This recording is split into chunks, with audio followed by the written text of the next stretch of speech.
out to display their fine set of skills. A good opening stand will be the key here. Good show by the fielders. Timing excellent. Batsman in great form here, and that's another huge six. Racing over the edge as this corker of a game draws to a conclusion. That shot would have made me proud if I'd hit it.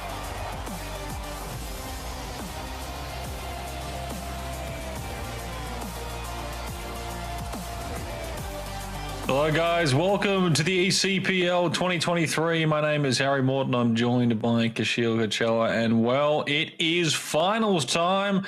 We're into the final four. We had 6 combatants in the ring. 2 have departed after 5 weeks of round robins. Before we do continue with that, for those of you that might have joined us for the first time, if you've missed the first 5 weeks of action, well, here is a little rundown for you.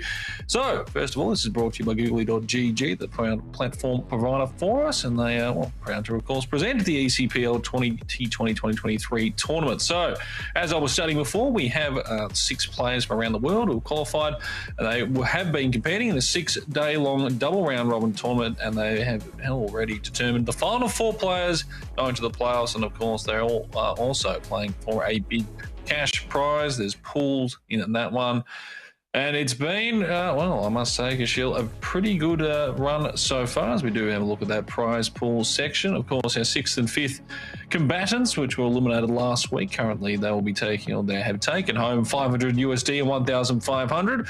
There is still quite a bit on the line, though. First 8,000, second 5,000, third 3,000, and fourth 2,000 US dollars. And Kashil, well, we have a look at the leaderboard for what happened, how we got to this situation.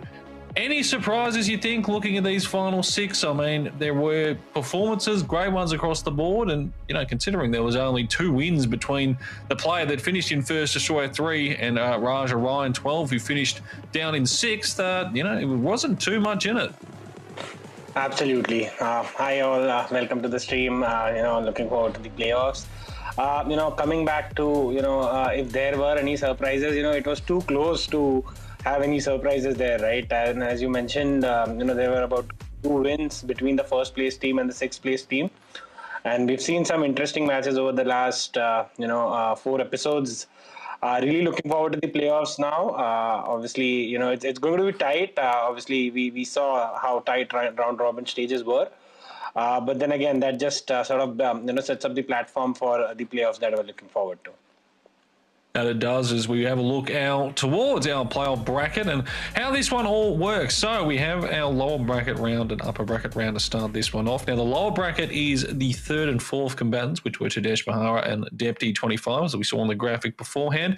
Those 2 players will need to they'll need to win 3 games throughout this one. A loss sends them on their way in the upper bracket final, Destroyer 3 in Danger Zone 440. The winner of that goes to the grand final, those 2 players finishing in 1st and 2nd.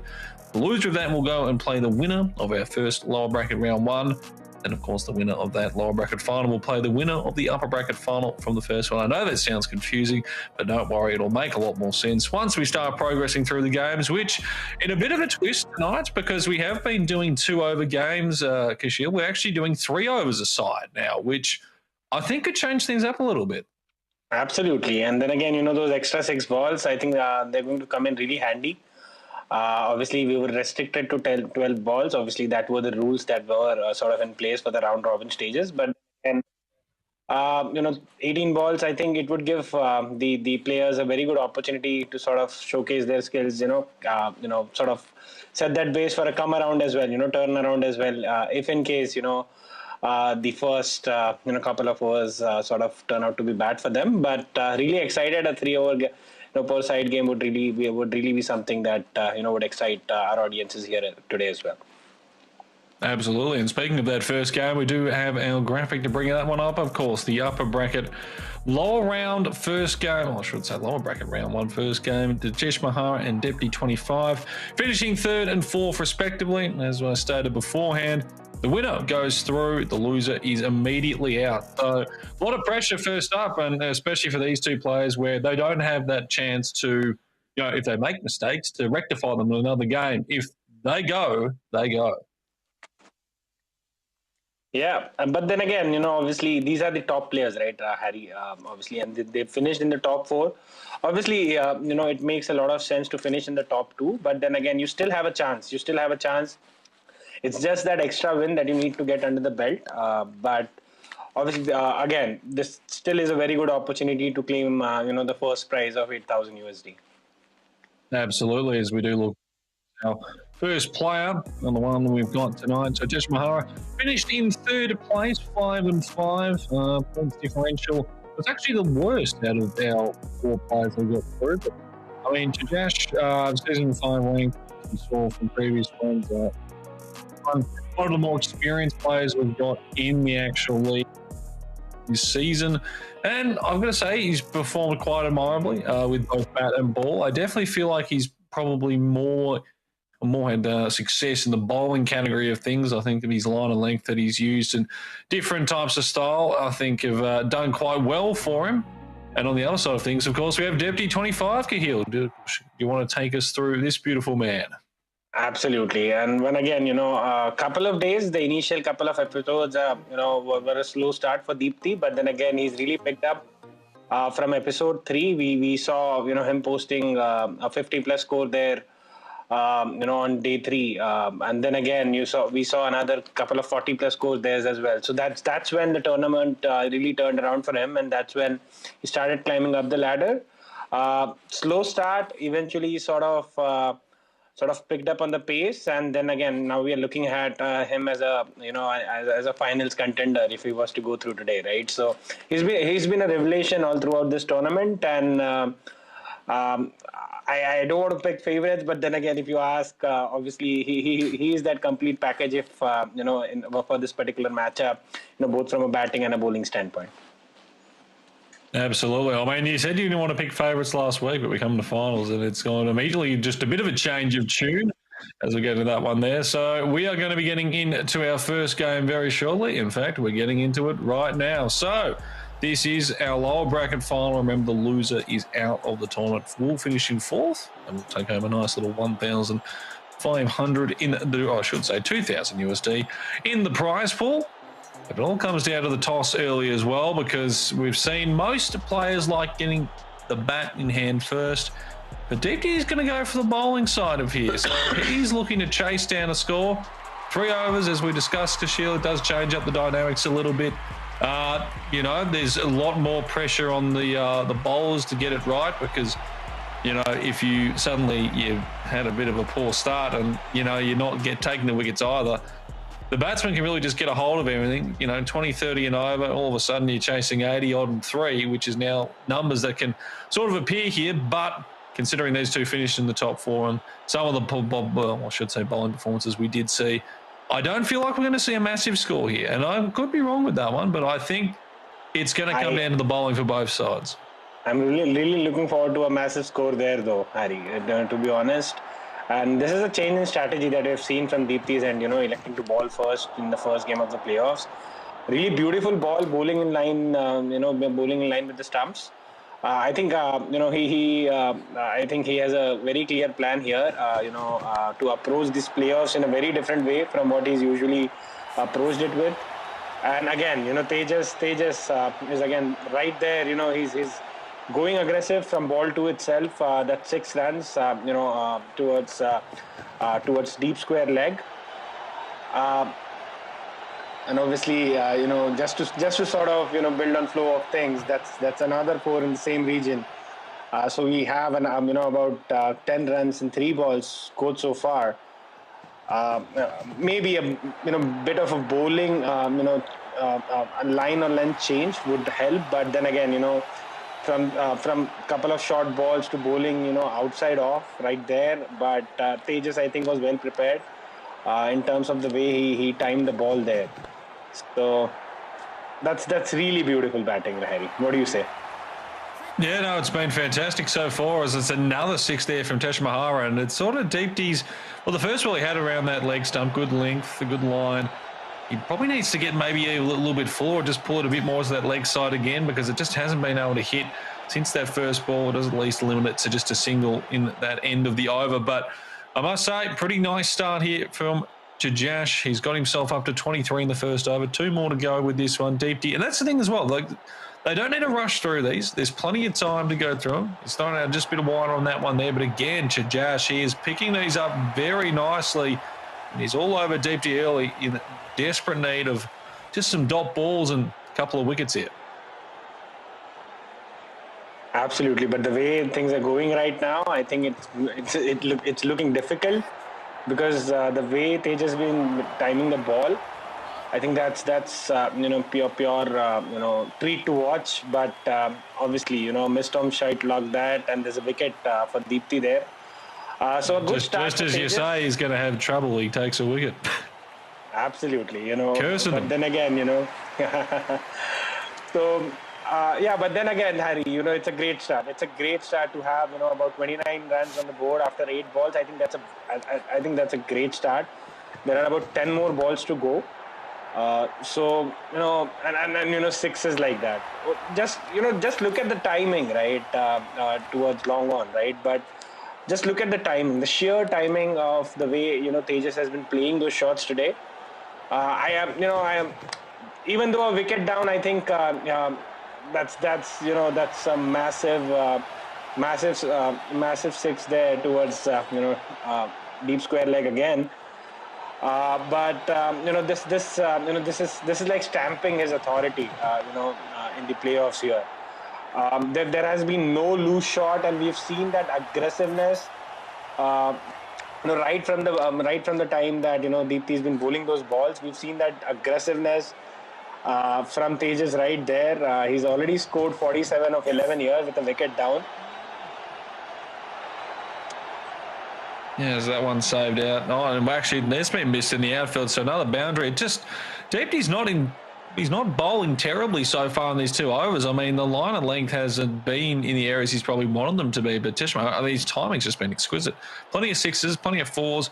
And he's ticked this one over to 51 after 2. So 1 over to go. We're going to be seeing some spin bowling coming in for the last over, which we haven't seen much of throughout the tournament. It's mostly just been the fast bowlers with that addition of the extra over. And maybe we'll see a bit more used as the first one there, just going for a single, not as well timed. And when you're used to those fast deliveries as well, when that's what you're expecting, just having that slow pace in the ball can mean you can get some up in the air and mistime them. And that's exactly what's happened there. So Deepti, perfect start to this 3rd over.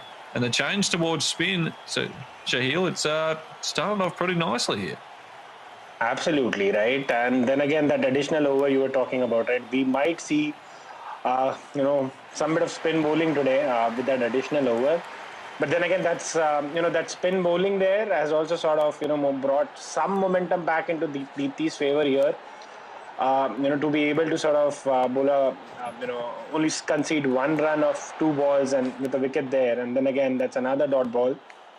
So I think spin is going to bring in some fortunes for player with this additional over that's come in today in the playoff stage. Absolutely, as finally Tejas Mahara gets on to 1 in this over, doesn't get the maximum, still some nice runs at it. He's going to be behind a pretty decent score here. Could have been a lot more, but this has been a fantastic saving grace over here from Deepti. Just getting things back on track a little, and another wicket as well as that one stumped coming out of his crease. And Tejas Mahara struggling against the spin bowlings. He hasn't been able to get quite right on that one there. And, well, we don't know how this one's going to end, of course, whether or not he might be getting his way through to the next game. But if he is, and if his opponents are watching this one, they may look to be doing some spin bowling just at him because he does seem to be struggling a bit with it. And I think, it's really about, how all of these players counter spin, because we've not seen a lot of spin bowling all throughout the CPL 2023, right? But then again, there was this interesting fact that I was going to speak to you about. That was the first stumping that we've seen all throughout this tournament. And, with last ball to go, I think that was the first 6 that was hit in this over. Again, towards the long on area, but it could have been a lot more, as you said, Harry. It could have been a lot more. Only sort of 12 scored of this last over. The way Tejas was going, I think it could have been more than a 70, close to a 75 score there after 3 overs, which would have been difficult. Still difficult because you're needing more than 20 runs and over, right from the word go. But then again, there was some beautiful bowling, in the third over by Deepti there to pull things back a bit with that spinner, getting that spinner on there. We would love to see, the kind of strategy, Tejas sort of opts to go here with. Does he start with the spin bowling or sort of leave that for the second or third over? Because, with the 3 overs and one, a bowler being allowed to bowl only 1 over, it would be interesting to see the kind of bowling combination Tejas has in place here. Yeah, absolutely. And that, whether or not he does activate the spinner, he needs to make sure that he limits the amount of runs. So he isn't left doing it where, even if he believes that the spin will limit the runs in any sort of sense, he's got to keep this one at least decently low because the target he's chasing, it isn't exactly what he would have wanted in the end considering the start. Still a very high score as we see Deepti get off to a nice start there with a 4 of his own. But it's close enough in your field there. 64, you're still going to be hitting at least 21 and over to get near that one. The 3 overs around this one, but that means Teja Mahara needs to get on top of these balls early as that one. On the leg side, giving up one shot load. Absolutely not, because obviously many a times it so happens that, with those wides, you also concede extras. And that sort of also disrupts your momentum there. But still, 2 balls, 5 runs. I think that's still a decent start, I would say. If we are looking at anything less than a 20 here from over 1, I think the momentum would slightly sort of shift into Tejas's favor here. But again, obviously, some brilliant batting display like we've seen from Deepti all throughout this tournament might just be something that he's wanting at this point. Well, he does need a couple of 6s to end the over here just to get himself up to that sort of 18 mark, so he's got a bit more on the board to chase with, and that is the worst possible outcome, a wicket. Teja Mahara, well, he lost those first couple of deliveries, a 4 a wide, but since then he has been perfect. Dot balls and now a wicket as well, and just like that, Deepti is under enormous pressure here. He's already well behind the run rate. Even though he does have that extra over now, it's still a pretty big mountain to climb if it sits like this. 1 ball left in this over. Needs to at least get himself up into double digits, you feel, to have a big chance at this one. Otherwise, he'll need 58 off 2. He does get the timing on that one. So there it is. First 6 of the innings gets himself up to past the double digits. 12 runs on the board. He's still got a lot to chase here, Sahil, and it does look like we might be, I was thinking there might have been the spin or maybe some medium pace option come on, but going to be sticking just with that pace one. And then this time, though, Deepti gets himself to another 6, 2 in a row, and he's starting just to find that timing. It's do or die. It's do or die. He has to go for it. And there was a beautiful shot, over long off region. But obviously, he has to go for everything. He's looking at close to about 27, 28 runs per over here, and close to about, more than 4 runs a ball. So he has to go for everything. There's no other option. If he wants to make it to the the next stage, where he gets to compete with one of the finalists from the other matches, he has to go for everything. And I think all these balls that we look forward to seeing from here on, I think most of them has to be 6s, if at all, because obviously I picked Deepti at the start of the match, and I would really love to see him sail through here as well. We would love to see that, but at the moment it's not looking great. I think the 2 6s off the over. Runs there, at least a boundary there, gets a 4. So he's got some runs on the board. The problem is I just don't know if it's going to be enough. 28, he's chasing the 64. He's going to have 7 balls remaining here. You feel like he needs at least a 6 off this ball or a boundary of some sort, but it's perfect. To Jash with another dot ball delivery. And with that, I think it's just about done here. He's going to need, it looks like, 36 runs. So he needs 6 6s in a row. So if this one doesn't go through, then unfortunately, that means we're going to be seeing the end of Deepti. And while it is a 4, I don't think that's going to be enough. He's going to have to rely on some wide deliveries to give him some extra balls, or maybe just something that runs down past the keeper, some buys. But as it stands, Tajash has bowled these overs quite nicely. And Deep, well, he's put in a decent performance so far here, Shahil, but I don't think it's going to be enough, unfortunately. Yeah, it's not going to be enough. I think, the first 2 overs in the Tejas's batting innings really made a lot of difference. The intent with which he approached his game today, started hitting sixes and fours from the very first ball. And we were already looking at a 50-plus score at the end of 2 overs. I think that's what really made the difference here. It was a huge score from there on for Deepti to sort of, anywhere, for Deepti to sort of get anywhere close to. So obviously, a brilliant tournament for Deepti. Started slow but then picked up. Is obviously going to walk away with something. So I think from here on, I think Tejas is only going to gain a lot of confidence as he moves into the next matches. The remaining matches from today. Absolutely. So Deep, one last ball in the ECPL 2023.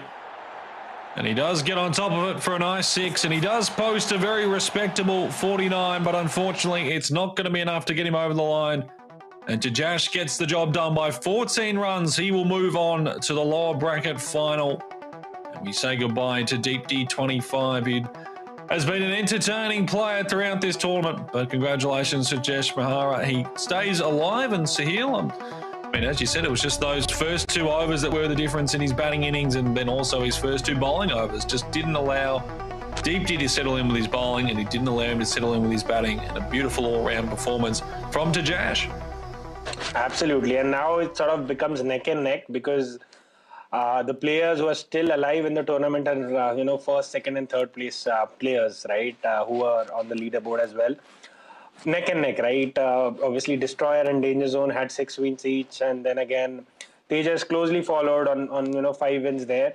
A couple of last over losses that he suffered, but becomes interesting. We're going to see, we're going to have a new ECPL 2023 champion. It's going to be from either one of these 3. So, really great players, and really looking forward to the match between Destroyer and Danger Zone now.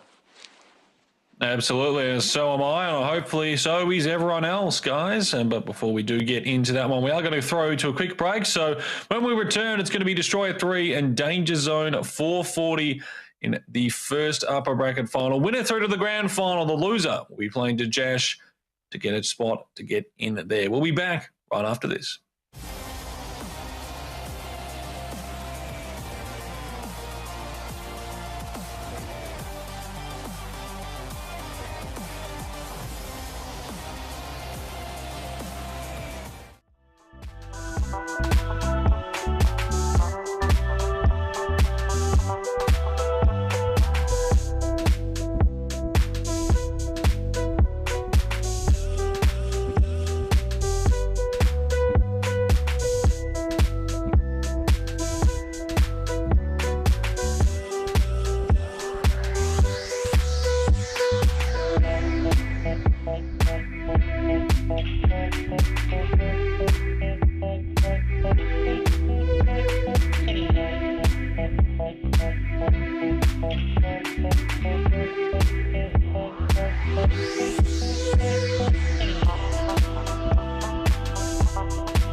biggest party in sport is back.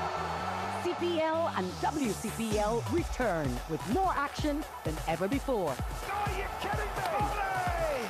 Watch the biggest names in cricket battle it out in the race for glory. Brilliantly, celebrate some more! Get your tickets now at cplT20.com or at the box office. Join the party. Experience cricket played louder.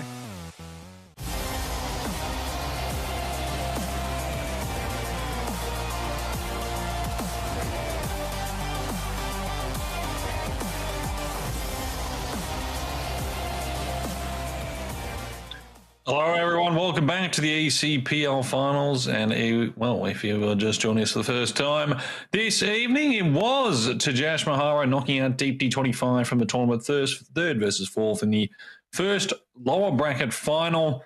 And now, Sahil, we turn our attention to our second game of the evening as we look at that one there. So, Deep D, of course, we're saying goodbye to him from that bracket. Tejash moves to the lower bracket final, and now we look at these two. Destroyer 3, Danger Zone 440. And Shahil, it's, well, I mean, it's a tough one to pick between these two. 6 and 4 both went during the round robin. They stood out in all departments, and now one of those two will be making a step into the grand final. And I think it's a pretty hard one to pick because both players have got exceptional skill in all areas. No doubt, Harry. And, you know, obviously, I think obviously it's the curse part of it. Obviously, I picked, you know, because I felt Dikti was a revelation all throughout this tournament and was really expecting him to step up, you know, in the playoffs, but not really going to pick between Danger Zone and Destroyer here. Both have been, you know, have had equal number of matches played, equal number of wins, equal number of losses.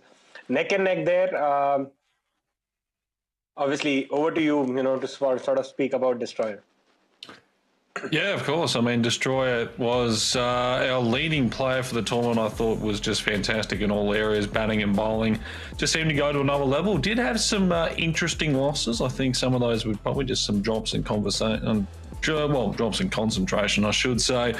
But when he needed to step up, he did just that. There's a reason he finished in first. And I think it's going to be pretty difficult for Danger Zone, even though, of course, that he is just a win behind it. Speaking about Danger Zone, what do you think of him, Sahil?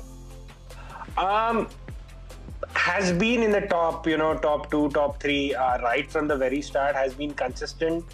Sort of lost his way during day 3, where he had about 3 losses back to back. But other than that, obviously, you know, the rest of the 3 days, I think he was simply amazing. And which is why, obviously, you know, we've had one bad day from Destroyer as well, which then again sort of makes it neck and neck. Because I think both of these players have qualities, you know, which are similar. You know, both have an aggressive approach. Both are very tight in terms of their bowling as well. And it would be interesting to see, right, the third over, the extra 6 balls. We saw in the first match, you know, a spinner coming on both the innings. So it would become very interesting to see, because that would be some kind of a change that we'll get to see from both of these players. And, you know, over to you. Looking forward to this match. Absolutely, as we do have the toss for this one. We saw Deep D win this one out, decided to bowl in our previous game. Interesting to see which of these players might take that also incentive, go for the ball first, or perhaps the bat. Looks like this time, though, and well, yes, it actually will be Destroyer. He will go after this one with the ball as well. So it seems to be that chasing the target is the preferred thing to do today. It hasn't worked in the first time, but are we going to see something different with the second? We're about to find out. Upper bracket final, winner through to the grand final. The loser is playing off against Tejash to then join the winner of this one in our grand final for the ECPL. Fast ball selected. Field about to be set. And Sahil, well, this is for all the marbles in the instance of getting to that grand final. You know, still that chance afterwards, but I think you want to be there just knowing that you're one step closer to the first. Absolutely, and the winner of this match is obviously going to, you know, occupy the first and second spot. Great way for you know, Danger Zone to start off there. But then again, you know, obviously there's a wicket for Destroyer, you know, wicket of the first ball, putting Danger Zone right under pressure there. This is the match, you know, this is the first match that sort of puts one of the players into the finals here directly, and obviously the loser of this match goes on to goes on to play Tejas in the next match. So from that standpoint, obviously, yes, Harry, it is really amazing and really exciting to be a part of this match, and more interestingly to be to be playing this match, from a player standpoint. Uh, Danger Zone trying to do a similar thing, that was able to pull this one off for a deep square leg here. And that's 6 runs on the board of 2 balls now. So even Stevens at this point. But I think the mantra is clear here. Go hard, go big, go fast from the very start. We saw a wicket fell on the first ball, and then those 2 youth sixes all up, deep square leg. So I think 12 is of 3, good score. 18 of 4 is even better. And that's a great 6 over covers as well. What do you think, Harry? What is the kind of score we are looking at here at the end of 3 overs? Well, I think that up towards that 50-60 mark is definitely a good pass score to have, and we saw at least from the Alamantesh Mahara that his score was that 64 deep, just a couple of dot balls, couple of wickets mixed in with those, made things difficult. But we're seeing here, I mean, this was a perfect start from the Destroyer, but the pressure is all over him right now, because at the moment, Danger Zone is just doing what he likes. Another boundary there. It's not a maximum, but it is still 4 runs on the board. And in the end, 28 off the first over, so a perfect one there for Danger Zone. And now Destroyer needs to try and change a couple of tactics here. He found that wicket off the first ball, needs to replicate it a few times here in this over. But right now, it is all looking like Danger Zone. Another boundary there, moves up to 32. Destroyer in a bit of trouble here. Yes and no, because obviously there are still about 11 balls to go. So I would still not count Destroyer out, but yeah, those extras, right? No balls and wides are not really going to help today. That's again a free hit. So even if you're bowled, or even if you're caught out the next ball, obviously it doesn't impact, right?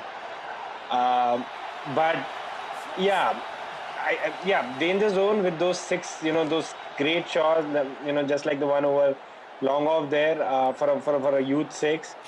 I think has sort of pulled the momentum in his in his favor here after losing the toss. And I don't know what to say. I'm just lost for words here. The sheer 6 hitting that I'm seeing here today.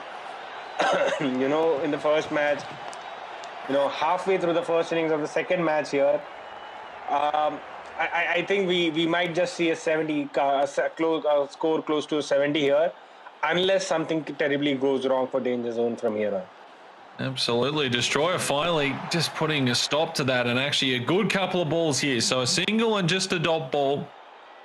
And now he's managed just to reel in a bit of that, run rate that it was skyrocketing out of control. Still sitting in a pretty nice position here, though. And it's another 6 down the ground. Move it up to 52. And Danger Zone continues on his merry way. So 52 off the first 2 overs. He's got a chance, as you said, Sahil, to get towards that 70. Destroyer needs some early wickets here. Absolutely. And those, you've already scored 26 runs. You've already been scoring runs at 26 runs per over. That's another 6, straight down the field. Another 12 runs, and you're already having a 70 score there. But then again, the finesse with which the shots, those shots down the field, those 6s down the field were hit. I think that was something to look at, right? That was so. That was hit with so much finesse, right? As people say, and just sitting there, using sheer power of the batsman there, hitting another 6 straight down the field, 64, 15 balls, 3 more to go, 6 runs here from 6 runs from here. I think we are looking at a very competitive total. A good dot ball there, but I think Danger Zone has done some damage here. Danger Zone has already done some damage here. Wide down the leg side there. Another 5 runs in 2 balls. If if he's looking at, setting up a score anywhere close to a 70 there, going to be really difficult here, Harry. It's going to be really difficult here for Destroyer to come back. The way Danger Zone has come, sort of laid the foundation in this match. So, just wanting to see with the kind of approach Destroyer has, during his batting innings. Yeah, absolutely. Is this final over still continues on here. A couple more wides and a couple more chances here to add on as Danger Zone does reach that 70 mark. So the highest score we've seen so far today after 64 in the first innings. We saw from Jajesh in the first game and a 6 to end it as well. So 76 from Danger Zone, 440. What a fantastic innings that was. Only lost the 1 wicket. And now Destroyer 3. Well, it's over to you, needing to chase 77 in 3 overs. We've seen some pretty nice batting from Destroyer, but he's going to have to do everything as perfect as we just saw from Danger Zone there. Absolutely, and 77 also happens to be the highest score in the tournament, obviously with those extra balls, but then again, still happens to be the highest score in the tournament so far. So, if Destroyer was to chase 76, my bad. If Destroyer was to chase this here today, I think, he's going to do some record chasing here. It reminds me of a match between Australia versus South Africa way back in 2007, where Australia had scored about 434. That was a record, the world record at that time, but was, soon broken in the second innings when South Africa chased down a world record score there. So really looking to, I'm pretty sure Destroyer 3 would be looking at something like that to help his fortunes here. Absolutely, as the field being set up here from Danger Zone, he knows he's so close to getting into that grand final, but he still needs to do the business here with the ball. And Destroyer, as we've seen in previous weeks, can get himself going pretty nicely. This one, though, while not timed perfectly, well, still gets to the boundary for 4. So a perfect start for him, getting himself running. Run rate flowing. I mean, he's got to be going at almost 25 and over, even plus that. Just to get 25 and over, get him to 75. 77's the target, so he needs runs, and he needs timings like that. Beautifully taken off the stumps. That wasn't even that high off the bat, but it still goes all the way. Great power. And this is the thing here. We've seen the element Destroyer. He's a fantastic batsman. Danger Zone is by no means the winner of this match yet. But with ones like not yet. He's definitely taking the steps forward. But I still don't think, Harry, the wicket should sort of let Destroyer, falter the momentum here, so to say, because we saw a wicket falling off the first ball for Danger Zone as well, right? And with the 6 hitting that we've seen in the first 2 balls, I am still very much hopeful of a record chase here, because that's going to entertain our audience to a very great extent, right? And again, Destroyer is right there at the center of it. The kind of cricket that he plays, the way he wants to approach his batting. There was straight to the fielder there, but then again, we need some sixes here. Even the boundaries wouldn't work. Even the 4s that you hit here wouldn't work. You really need sixes from here on. If at all, you want to get anywhere close to chasing down the Danger Zone score here. Well, this is at the moment a very, very good start here for Danger Zone with the ball. Destroyer does at least pick another 6 up there just towards the end, but he's still well off the pace right now. Only 16 off that first over. He's going to need at least a 30-odd here to give himself a fighting chance, get up towards 50, just so he has that opportunity. That one down the leg side, he might get a wide off that, so at least he's not missing out on that one there. Single off that one. Danger Zone will have to reset to start this over. But he's been putting the ball in pretty decent spots, changing up the line and length. This one's taken off the leg side and again down on the ground, and it's just not going to be enough if he's scoring just singles and a couple here and there. And Destroyer, he knows that he needs to find those boundaries. And Shahil, it just makes it harder when he's probably trying to do too much, changing off different spots. He has managed to get that 6 there, but this probably needs to play through the line of the ball a bit more. Absolutely, and there was a reverse switch hit, right? I think we would have a few more of those because the pressure is building here. Requiring 6 of every ball is a kind of equation that we are looking at here. 30 of 9 balls so far. Even 30 of the another 9 wouldn't help. I think he would have to hit every ball for 6 from here on for him to be able to chase down the score of 77. But I think the pressure's getting on to Destroyer here. But I don't think he should be too worried about it right now. Yes, there have been certain loose balls that were bowled during his bowling innings. But I think he would only have to focus on coming back into this match, time the ball perfectly, just like the way that he's doing. That's a very great shot, over long on region for a 6. We've seen quite a few 6s there from Destroyer. Obviously, over 1 was a slow start, but he's pulled his way back beautifully. In over 2 here. And that's roughly about 32 runs scored in the second over.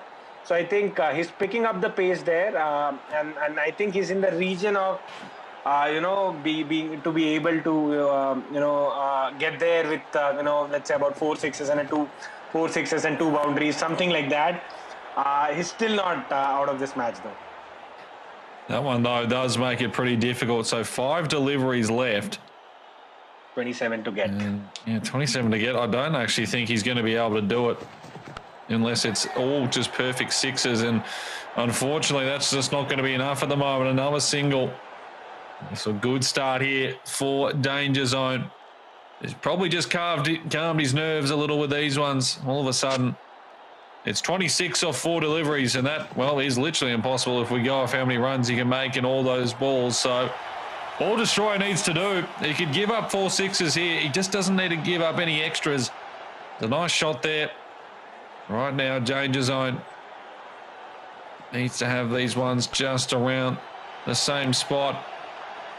It's another 6 down the ground, but again, I think he's going to pull up just short here. Still, it's been a mammoth effort of a chase. As I say that, though, 63-77, in fact. Oh, no, I was reading the wrong one. I thought there was another delivery off that side. There's another one there, and so well, I've seen some massive scores in this game, but it's going to be Danger Zone. He's done just enough. I think that last ball 6 of his bowling innings might just cost him here. It might just cost him here. That was almost a chase there, Harry. That was almost a chase there. Danger Zone wins this match by 1 run. How often do we see that? And again, this would have been a record chase. I think even that extra, a single or 2 there in the first over, even after having 17 runs on the board, I think that was a brilliant way for Destroyer to come back. We would have never thought that, we would have seen this match get so close for Destroyer to lose by only 1 run there. So I think, that last ball 6, those couple of extras there, as we've been talking about, right? Those extras are not going to help today. So I think that's what made the difference here. Other than that, I think we saw some finesse batting display from both of these players today. The amazing shots, we saw some reverse switch hits. We saw some switch hits there. Very interesting, batting display there from both Danger Zone and Destroyer. Absolutely. I mean, it's as close as it can get. 1 run between them, but it is just Danger Zone 440. He will move on to the grand final. And it means Destroyer will be playing Tajesh in our next game in the lower bracket final. But before we dig into that, guys, we are going to go to a quick break. There are 2 games left in the ECPL 2023 inaugural season. Who is going to be crowned champion? We're going to be finding out very soon. Back right after this.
Hello guys, welcome back to the ECPL. It's finals time. We've seen two so far, the lower bracket and upper bracket finals.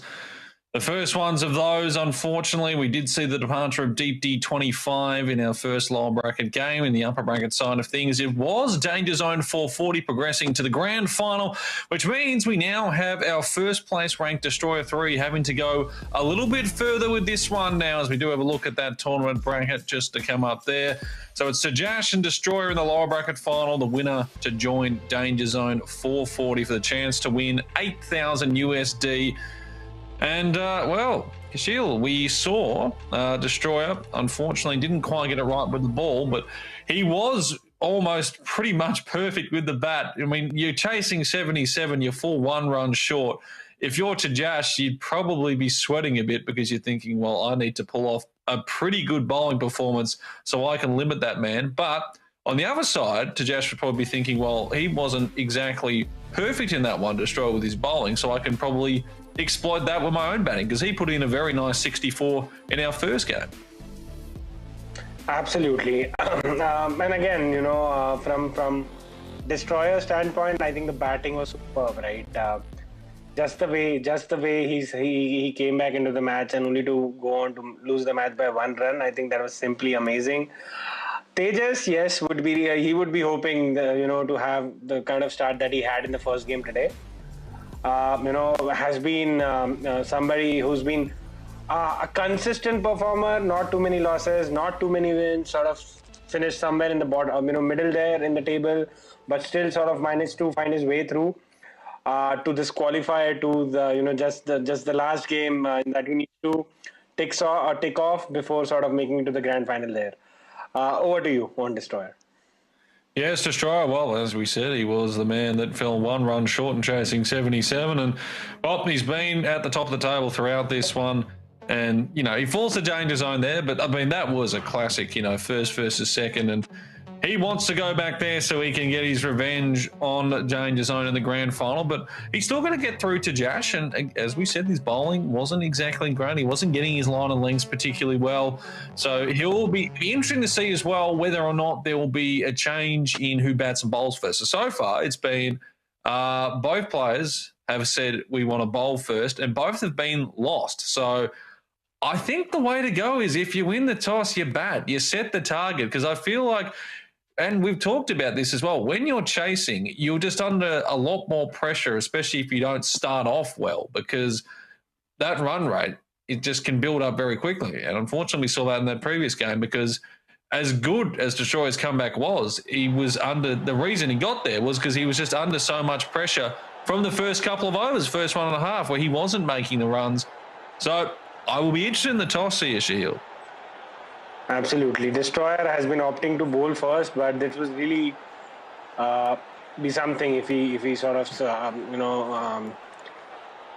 hopes to change any kind of a strategy for himself here. Yeah, look at that toss, and it will again destroy. He's going to bowl again. All right. Everyone was batting first throughout this entire tournament, and that's just been thrown out the window in the finals. Everyone's bowling first. I don't think Tejas is going to mind that. He's going to, if he has the same kind of approach that he had in the first match today. I think we've seen brilliant batting in both the matches. Batting first.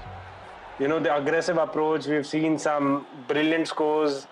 Being posted on the table there, posted on the board there, and. I think this is going to be really interesting, and I think there was a spinner there, if I'm not wrong, that Destroyer chose to bowl with. Yeah, that's a spinner there.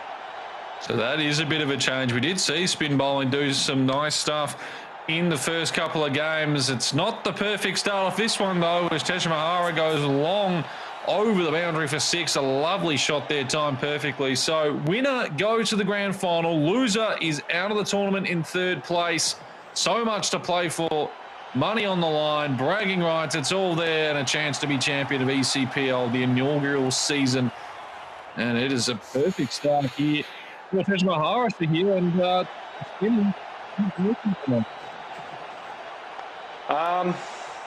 one thing, the way, we could have, one could have utilized the spinner is that when you're bowling, when you're bowling first, when you start off with a fast bowler, I think it always helps to sort of bring a spinner in for the second or third over, because that just breaks the momentum in terms of the line and length, in terms of how much the ball is going to sort of move away or come into you, right? And then again, the space also matters as well. But again, if you start with a spinner, you have to be right on point there. Either to sort of trap the player, leg before, or to be able to bowl the right line or length with the, apt pace, so to say, right? But if you get away, you get away. And again, it would really be interesting to see and also sort of, get to know Destroyer 3's thoughts here, with regards to why is it that he would have started to start off with a spinner. Because, obviously players have been using fast bowlers there. And then again, bringing in spinners for later so as to, play with the the pace there, because the batsman tends to completely misjudge that, and just like that, because there is some amount of adjustments, as a that you need as a batting team, because you bowled a spinner the first 6 balls, you got hit for 28 runs, and now you bring a fast bowler on and you suddenly see 2 dot balls. So that's what I'm trying to say here, the pace, then again the line and length with which you bowl, all of these things come into play. That they do, and what a start this has been to this second over. Destroyer 3 dot balls, and he's just gotten on top of Jajesh here, although that 6 is just calms the nerves a little, gets him back into a bit of a rhythm. But, after 28 in the first over, he would have been looking towards to be on that 60 mark that he did have in the first game of today. But now just has to change things up a little bit here. And again, though, gets the timing on this one. So 2 6s in a row, gets him up towards 40, still chasing towards that higher total margin. And Destroyer, well, he had found himself a bit of a rhythm, and I think it was probably just around or over the wicket here, trying to play up that leg side, maybe have it coming back in to try and take him out of it. But Jajesh, he's adjusted, and he's done it well here. 3 6s after 3 dot balls. Destroyer, I think, will still be happy with that over, even if he does go for those 3 boundaries at the end of it. Jajesh, to heel, 46 after 2.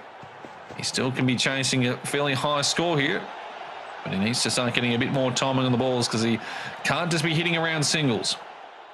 Absolutely, and it is Destroyer 3's batting, that is just simply not letting me sort of talk in Tejas' favor here, because he's somebody who's able to turn the match around, just in a span of 6 balls, with his batting there.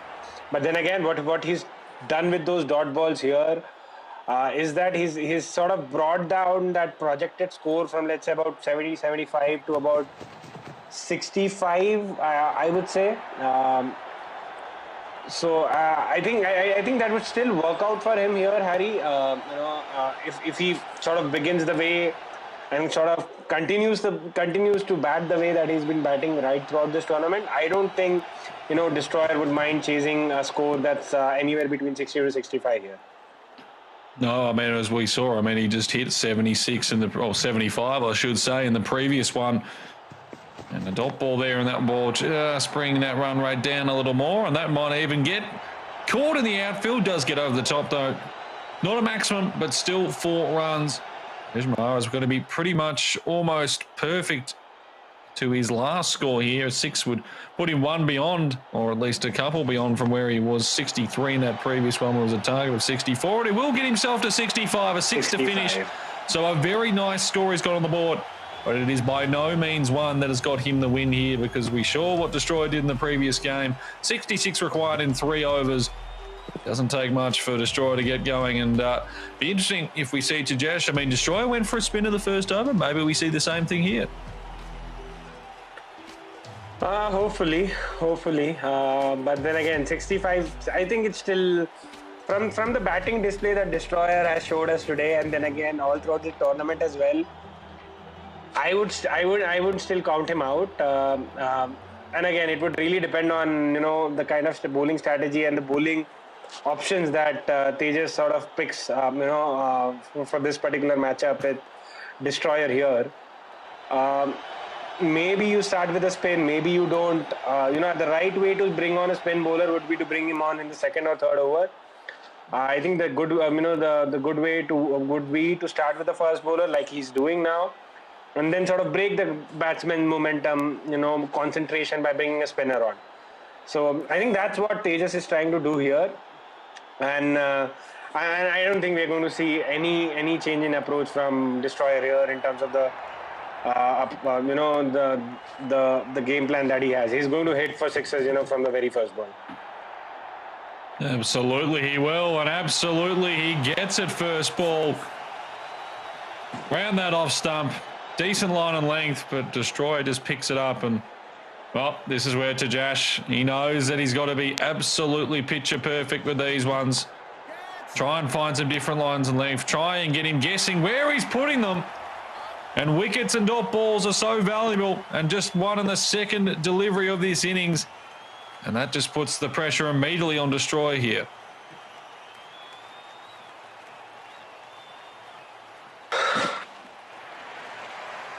Not too many balls bowled so far, so that's still something in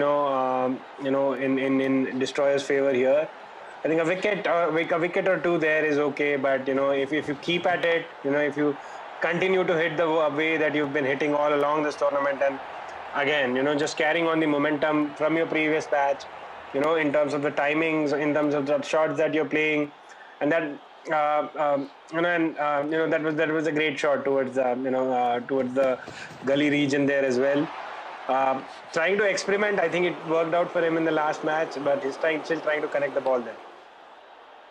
This does feel a bit like the last match as well, where Destroyer, he didn't have that great of a start in the first over, and again, that one doesn't get the timing it was after, and not that quick between the wickets. Still will get home fairly safely, but just 11 off it so far. One delivery left here. He's chasing 66. The minimum is really the 22. That's the run rate you want to be, and he's going to be below that by at least 5 if he does get a 6 of this final ball. So he does. So 17 there. Not a bad start for Tejas with the ball. Didn't want to give up that 6 at the last bit, but still sitting in a fairly decent spot. He's ahead here after 1 over. But it only takes a couple of sixes here, Shahil, to just change the complexion of this match so quickly. Absolutely. And, a great start the second over here. Obviously, this is the similar score that Destroyer had, in his first match today as well. 17 of the first over with a loss of 1 wicket. And then that beautiful 6 over the cover region for a 6. Really looking forward to how Tejas wants goes about countering Destroyer's lethal attacking batting display here, and I think that short ball has just been the trick for him all throughout this tournament, where whenever he's been put under some sort of a pressure, I think he's backed himself to bowl those short balls there, invite the batsman to play some sort of a because obviously you're looking to hit sixes there, right? So inviting the batsman to sort of pull the shot, let him mistime it, and just simply sort of giving it to the hands of the fielder there. So I think I don't want to jinx it, but I think Tejas might be just on top here. Because 27 of 10 balls with only 8 balls to go, you're looking at a score of 66 to get. I think it's going to be difficult. If you're not, if you're not close to a score of 40 at the end of 2 overs, we still about have a ball to go. But yeah, this ball is going to tell. What is it that we can expect of the last over. Well, I mean, as you said, getting towards that 40, which Tejas he is not going to, and it is a wicket out in the deep, and that is 2 off the over, and it leaves him stranded on 33. And if he wasn't under pressure, he is right now, because that is going to mean he needs 33 runs off the final over to stay alive. This is the man who finished in first place in the round-robin format. He was deadly in those series in our first 5 broadcasts, and now all of a sudden he is just 5 balls away from being eliminated. Yeah, final. And do what would be a lower bracket run there, which is quite remarkable. Destroyer. And with that one, it might just be done. A wicket off the very first ball. He's fourth down.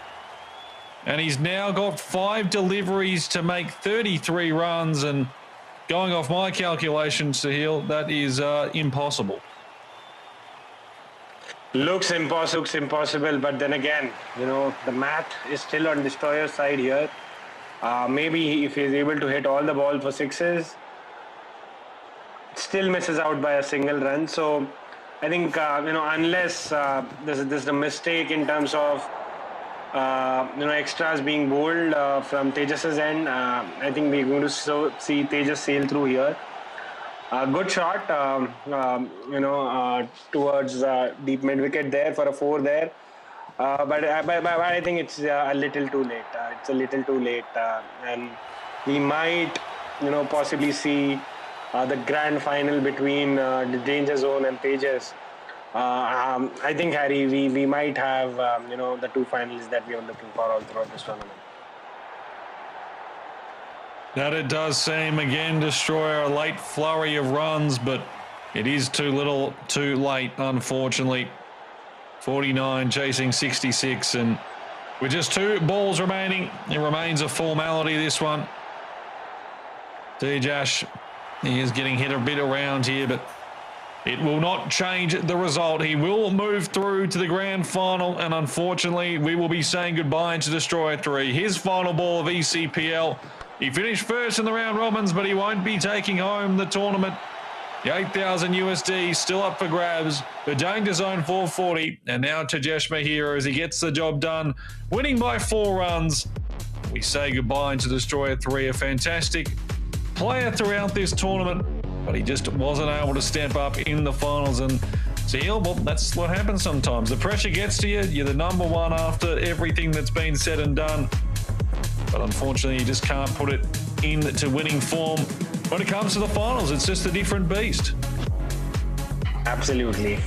And I think you rightly said it. Obviously, he's finished, first in the leaderboard in the round robin stage. But then again, obviously, pressure got to him here. But I think he'll be happy. He'll be a happy chap. He's going to walk away with something. And obviously, he realizes the kind of mistakes that were made during this match. But again, now really excited for the last game of CPL 2023, the grand finals, Harry. Absolutely. So when we return, guys, it is going to be grand final time. Danger Zone 440, Tejas Mahira, one of these players will be walking away with the ECPL title and 8,000 USD. Do not go anywhere. We'll be right back for that after this.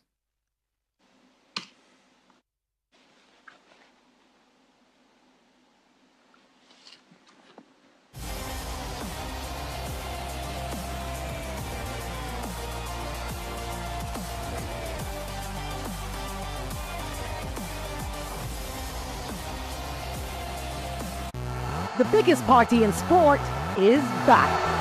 CPL and WCPL return with more action than ever before. Are you kidding me? Volley! Watch the biggest names in cricket battle it out in the race for glory. Celebrate some more! Get your tickets now at cplt20.com or at the box office. Join the party. Experience cricket played louder.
Hello guys, welcome back to the ECPL Finals Day, and we are at our final, the grand final, if you will. It is Danger Zone 440 up against Sajesh Mahira. We just saw Destroyer 3 get eliminated, finished first in the round robin format, but unfortunately he was not able to replicate it in the final series. Falls out as we do look towards that bracket. Just to give an update on everything that's happened so far throughout today.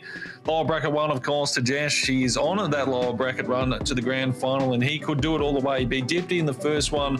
Danger Zone beat Destroyer in the upper bracket final, putting him in the grand final. And then, of course, as we just saw previously, Tajesh, he beat Destroyer 3. So it's Danger Zone and Tajesh in the grand final. One of these players walking away with a prize of $8,000 US. And, well, Sahil, I mean, I want to say Danger Zone, he's the man. We saw a fantastic batting display from him. Second overall, was just behind Destroyer with wins. It was actually just points percentage in the end that saw him not finish in first. He seems to be the logical pick, but Tajesh, he's been on a tear today. I mean, he was fantastic against Deepti, a good batting bowling performance, and even better there. In fact, his bowling has been a key difference so far. He's been able to limit just how much his opposition have been able to chase, and when he's had those decent scores as well. So he could very well win 3 in a row and take home the grand prize here. Could be. And then again, that was one thing that we discussed when we started off the day, right? Obviously, it matters where you finish in, finish on the table there. First or second obviously helps you a bit because it gives you another opportunity there. But if I was to finish 3 and 4, I would have to look at getting that extra win. That's exactly what Tejas has done here. And obviously, that extra game, that extra win has also sort of helped him with his confidence because he's beaten the table topper there. And then again, there. He's beating all the good players, right? All of these are very good players, and to be able to finish in the top 2 of ECPL 2023, I think that's something that would be something that Tejas would be really proud of, to walk away with. No matter the outcome of the last match, obviously he'll be hoping to win, take away that $8,000 USD, but obviously he'll walk away with a lot of confidence there. Absolutely, he will, as we do look, of course. Well, the profile, the man he's up against. Danger Zone 440, fantastic in the first game. We've already discussed how well he did with the round robin format, but 77, the highest score we've seen today. Destroyer got close to it, couldn't get there in the end, and a lot of it probably was just, Danger Zone knew he had it, maybe let him have a few sixes to make the scoreboard just look a little closer than it even was when it was just another 6 balls remaining. But, the 3 overs here, and we have seen it now 3 times. The player that bowls first has lost every single time. I'm just beginning to think if you bat first here, you might have a better chance of winning the game. Call me crazy. I don't know. But, yeah, I just feel like that's what you got to do. I know bowling first seems like a decent idea, like a change, it catches them off guard. But I just think batting first especially is just where you need to go. Obviously, I see what you're doing there, Harry. Obviously, things would have been different had Destroyer 3 had won the toss in the last match as well, and we were obviously talking about a change in strategy there. Yes, one of the things that you also called out was also about how the chasing team tends to be under pressure, right? But I think we are going to see a lot of different things here from Tejas and Danger Zone both. I think both are brilliant players. I think any of these. I think if it was a Danger Zone, I think Danger Zone would look to bat first. I think he has the template set. Bat first, put some runs on the board. Then again, get those couple of quick wickets when bowling. Then put the opposition under pressure. That's the kind of template that we've seen. Danger Zone play with all throughout this tournament. Tejas has been a mixed bag, in terms of sometimes he's opted to bowl first. Lately, we've been seeing him opting to bowl first. But again, the 2 matches today would just give him, some sense of an idea that the momentum has been with the team winning the toss and the team that is opting to bat first. So obviously, the thinking is, the thought process is right. When you say that, it would make more sense for anybody to win the toss, bat first, because this is a grand final. You're going to walk away with $8,000 USD. So why not? Sort of out for something that's tried and tested. So I think So batting first would be something, but nothing like if a team opts to bowl first and then comes down and chases down the total in the last ball. So anything can happen. Absolutely. I mean, look, I feel like there may have been just a famous cricketer that might have once said that, 9 out of 10 times you bat, the 10th time you think about bowling, and then you bat anyway. And, that has changed a bit over the years sometimes, weather and other things that might come into effect. But considering this is inside a video game format, I don't know. I just feel like batting first. And we've seen it so many times throughout the tournament. I feel like percentage-wise, it is just if you bat first, you have been winning the game. And again, it can work in different ways. We saw, I think it was, Tajesh was one of the ones who was only doing bowling first whenever he won the toss. And that maybe caught a few players off guard. And maybe that's what they feel like. If I can get wickets early and I put the pressure on, I don't need to be chasing a huge total. The problem has been so far, no one's been able to get it right with the ball in the first innings. We've seen massive scores of 64, 66, 77 from those first three.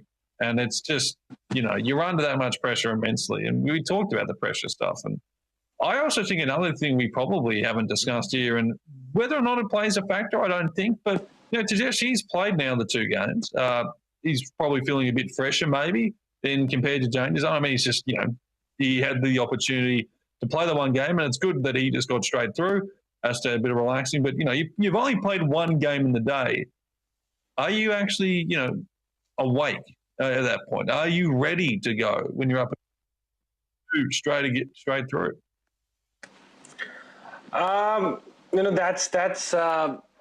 That's the quality of a champion player, right? To be able to step up as and when asked to. Obviously, it was Danger Zone's fortune that he was able to finish in the top 2 and then sort of win the game and directly enter the finals. But yes, I get what you're trying to say. In terms of Tejas carrying a lot of momentum and confidence there because he's beaten 2 great players in his way to the grand finals. But I think it's going to be fresh for both of them.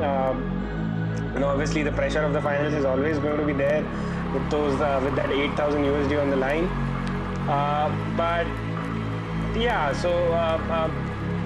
still, I think Danger Zone should not try and focus too much on that particular aspect. He should sort of, in fact, gain his confidence from the fact that he was somebody in the top 2. He finished in the top 2. He beat the first place player to enter the grand finals, and he's looking to win here and then take home the prize. So let's not just sort of making it even Stevens for Danger Zone here. That it is as we get underway. The grand final is upon us, and it is Tajesh who gets off to the perfect start. A 6 straight over the top of square leg. And he gets himself rolling here. Danger Zone. As Tajesh looking to try and fix this one up with a bit of a change out towards that offside. And already, again, we're seeing Danger Zone's batting prowess come into effect. He was perfect in the first of the upper bracket game as we saw today.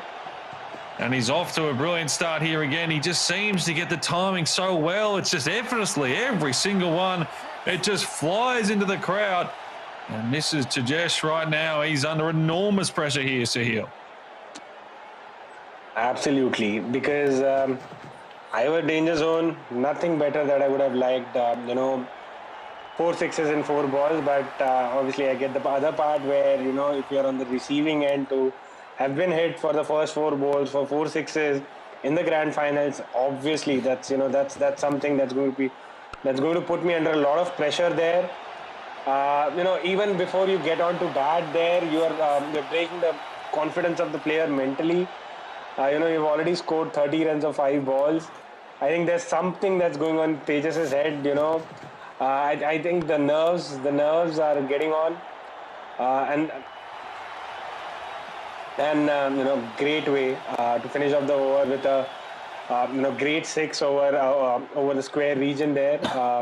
And Harry, this was the first over where we saw 6 sixes being hit in a single over. So, yeah, I do believe it's the first time we've seen it, and it's happened in our final game of this tournament for ECPL, and another one. So 7 in a row. This is something right here.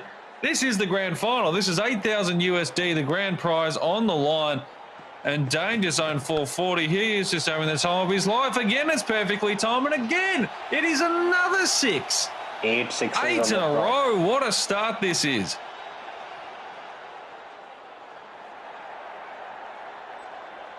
I'm at a loss for words at the moment. This has just been domination. I don't think that one will get the timing. And finally, he's able to get at least one there. That's just limiting the score. Tejas, he has been absolutely set upon in the first 9 deliveries, but he's just getting a bit of a fight back here. And look, we've seen this as well, Shahil, where, 8 6 in a row, perfect start, 49, but there's still a possibility, you don't get all the timings right with these ones. All of a sudden, you just lose a bit of momentum, wicket falls, and, only on 50, still 7 balls remaining, but he can bring this one back. It would take, at least a couple of wickets or at least 3 or 4 dot balls from here on, from the remaining 7. If at all, for Tejas to sort of stand, any chance of coming back into this match. Because as things stand, obviously, danger zone's taken the momentum away with those, 8 humongous sixes there. And obviously, we are seeing, 51 of 12 balls already. So, if he's looking, if he is able to add on, another 20-24 here, and sort of able to get there, to the score of 75. Great 6 over the square, over the cover region there. And as I was saying, right, if he's able to get anywhere close to that score of 75 there, that would be, Tejas requiring 25 runs per over from the very start. So, yes, obviously, that was a momentum breaker there, those couple of dot deliveries. But then again, I think, danger zone has put himself in a place where he's able to experiment with the, with balls of those kind. But yeah, things, wicket, not losing too many wickets, not giving too many dot balls, and losing wickets on runouts as well, like that, right? I think that might just break some momentum. I think one of the first objectives that, as danger zone, that if I was danger zone, I would want to have is try and get close to that score of 75 as soon as possible, and maybe then try and experiment if at all there's something to experiment that he wants to do, right? So yeah, 64 is already on the board with 3 more balls to go, and I think 75 runs at the end of 3 overs will put the chasing team under a lot of pressure, with them requiring 25 runs of every single over that they face.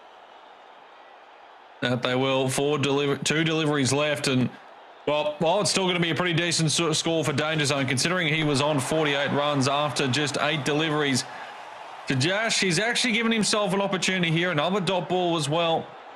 Final ball of this first innings of the grand final.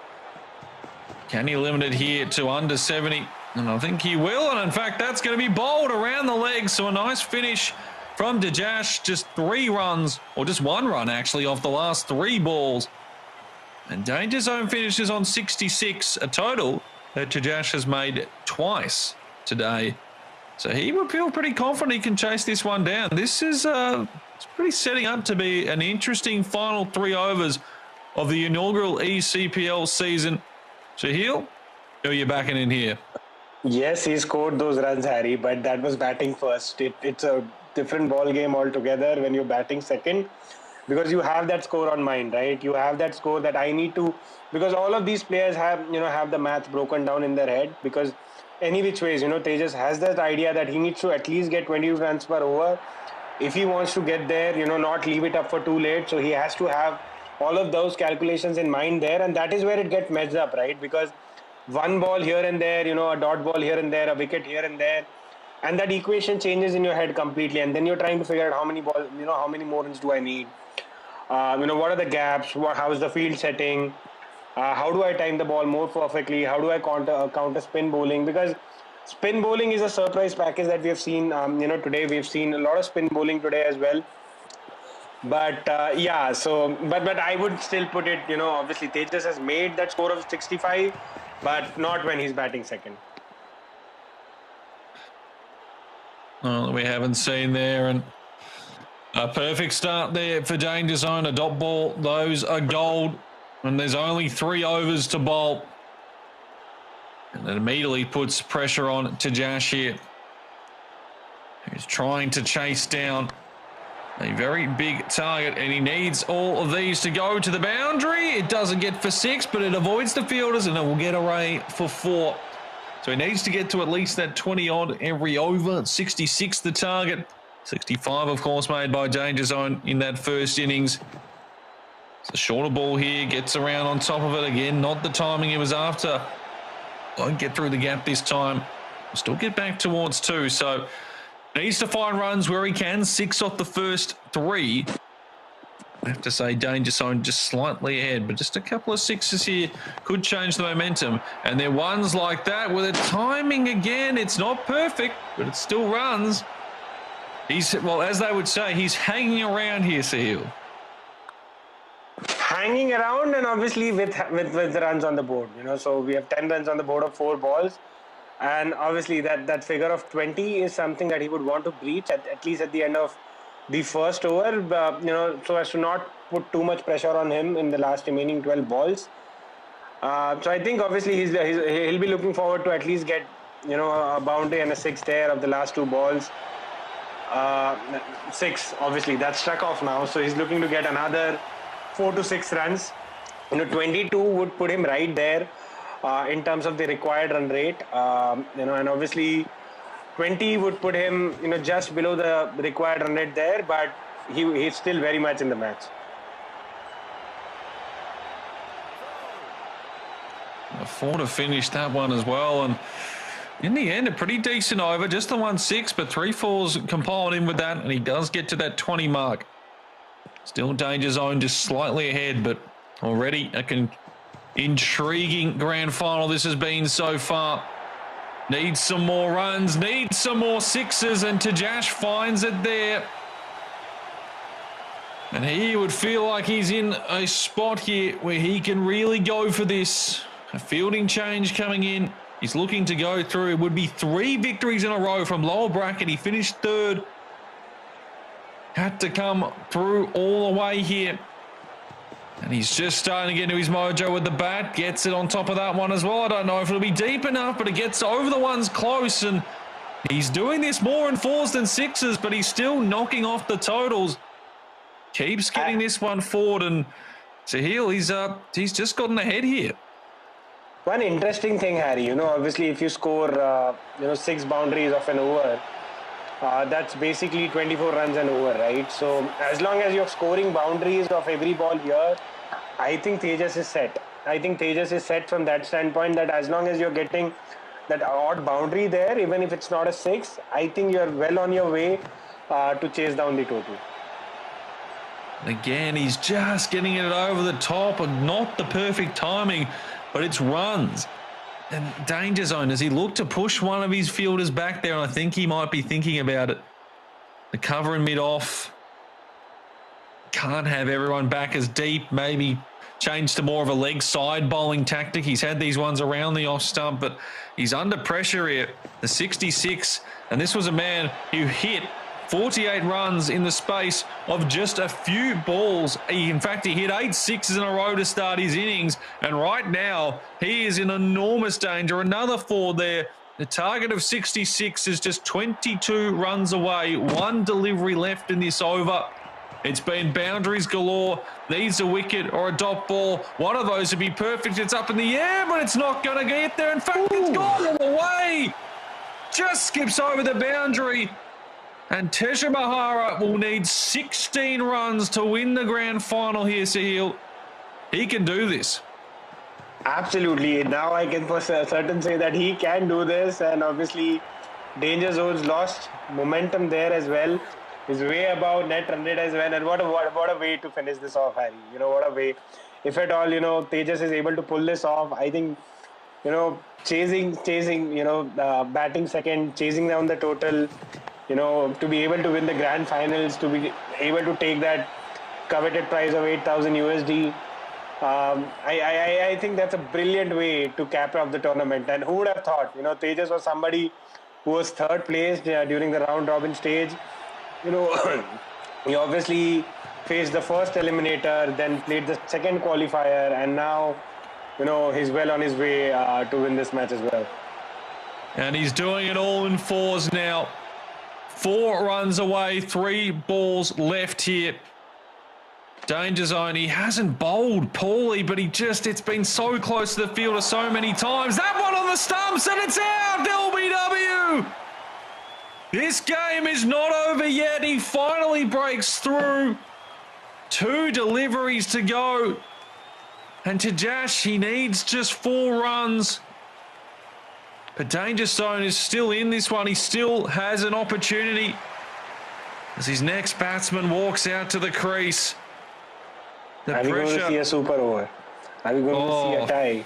We haven't seen a tie in this entire tournament. It could happen here. A dot ball or not. The runs he's after could end it. It's up in the air. It could be out caught, but no. Again, it's over the top. It just passes the fielders. And with 1 ball remaining, Tesha Mahara is going to be your champion. He gets the job done, chasing down 65 with a ball to spare. He's done the lower bracket one, and he is your ECPL 2023 champion. Man, what a way to finish the deal. Absolutely. We have, our inaugural ECPL 2023 champion in the form of Tejas. Obviously, he's been a player, who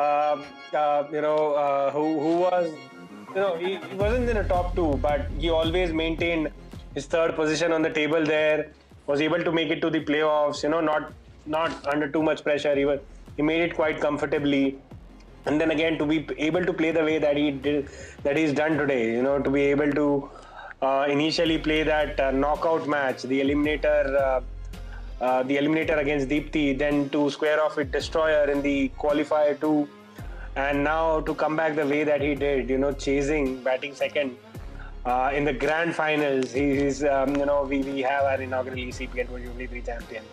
And I think he's been a revelation. He's been a revelation all throughout this tournament. Obviously, we've not seen, until about today, I don't think there were too many highs for Tejas. Obviously, we did some, 50-plus scores that he had posted in the round robin stage.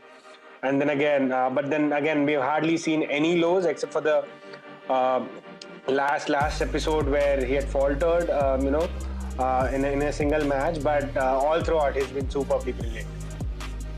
That he has. If we do look at that tournament bracket, that was how the finals went today. And, well, I mean, it is a fantastic run from Tejas. Just beautiful stuff all around.